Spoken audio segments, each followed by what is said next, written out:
berikut ini. Budaya perusahaan adalah serangkaian nilai, keyakinan, norma, dan praktik yang menjadi ciri khas dari suatu organisasi atau perusahaan. Budaya perusahaan mencakup cara berpikir, bertindak, dan berinteraksi yang dianut oleh anggota organisasi dalam menjalankan aktivitas sehari-hari. Budaya perusahaan dapat memerankan sikap, perilaku, dan kinerja individu dalam organisasi serta memainkan peran penting dalam membentuk identitas perusahaan. Sosialisasi dapat dikonsepkan sebagai suatu proses yang terdiri dari 3 tahap, yakni pra-kedatangan. Tahap ini meliputi semua pembelajaran yang terjadi sebelum seseorang anggota baru bergabung dengan suatu organisasi. Yang kedua ada penjumpaan. Tahap ini karyawan baru itu melihat seperti apakah organisasi itu sebenarnya dan menghadapi kemungkinan bahwa harapan akan kenyataan dapat berbeda. Dan yang terakhir ada metamorfosis. Dalam tahap terakhir ini, perusahaan yang relatif tahan lama akan terjadi. Karyawan baru itu menguasai keterampilan yang diperlukan untuk pekerjaannya.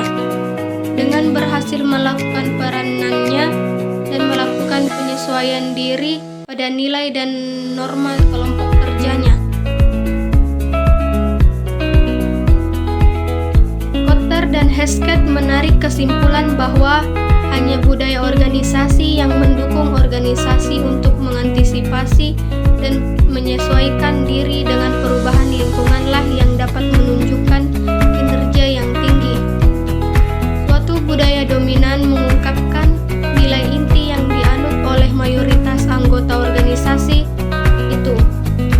Jadi, budaya suatu organisasi dikatakan sebagai budaya dominan karena memberi kepada organisasi itu kepribadian yang jelas berbeda dari organisasi lainnya.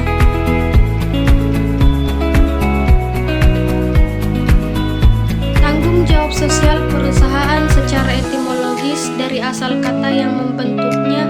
Tanggung jawab sosial perusahaan merupakan kewajiban yang harus dipenuhi oleh suatu perusahaan kepada masyarakat secara umum. Namun, secara konseptual, terdapat banyak pengertian dan batasan mengenai tanggung jawab sosial perusahaan itu sendiri. Tanggung jawab sosial perusahaan merupakan suatu konsep di mana perusahaan memutuskan secara sukarela untuk berkontribusi pada suatu masyarakat agar menjadi lebih baik.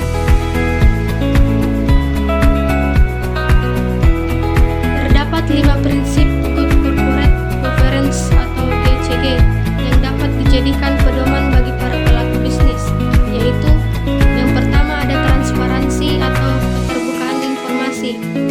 Dalam mewujudkan prinsip ini, perusahaan dituntut untuk menyediakan informasi yang cukup akurat tepat waktu kepada segenap stakeholder-nya. Yang kedua ada accountability atau akuntabilitas. Akuntabilitas adalah kejelasan fungsi, struktur, sistem, dan pertanggungjawaban elemen perusahaan. Apabila prinsip ini diterapkan secara efektif, maka akan ada kejelasan fungsi, hak, kewajiban, dan wewenang serta tanggung jawab antara pemegang saham, dewan komisaris, dan dewan direksi. Yang ketiga, responsibility atau pertanggungjawaban.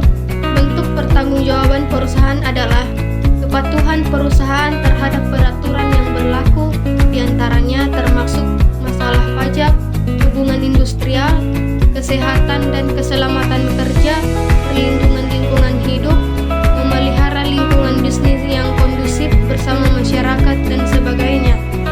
Yang keempat ada independensi atau kemandirian.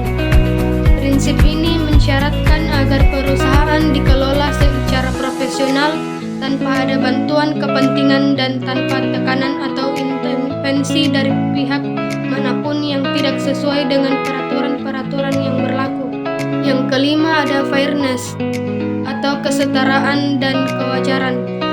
Prinsip ini menuntut adanya perlakuan yang adil dalam memenuhi hak stakeholder sesuai dengan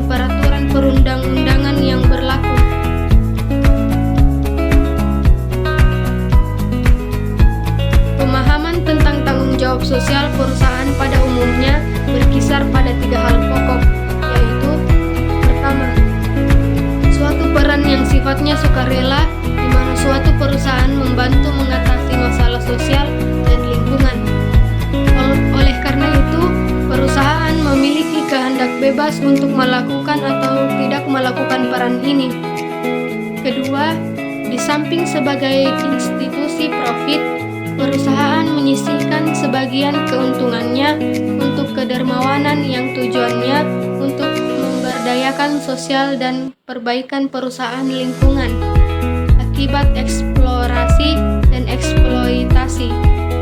Yang ketiga, tanggung jawab sosial perusahaan sebagai bentuk kewajiban perusahaan untuk peduli terhadap dan mengataskan krisis kemanusiaan dan lingkungan yang terus meningkat.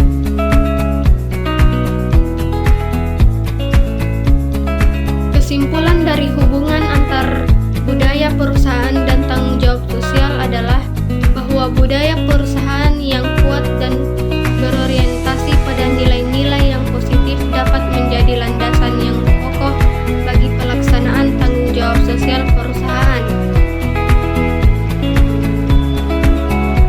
Itulah tadi sedikit pembahasan tentang budaya perusahaan dan tanggung jawab sosial. Semoga bermanfaat bagi kalian semua dan diri saya sendiri. Dan saya akhiri dengan ucapan wabillahi taufiq wal hidayah. Wassalamualaikum warahmatullahi wabarakatuh.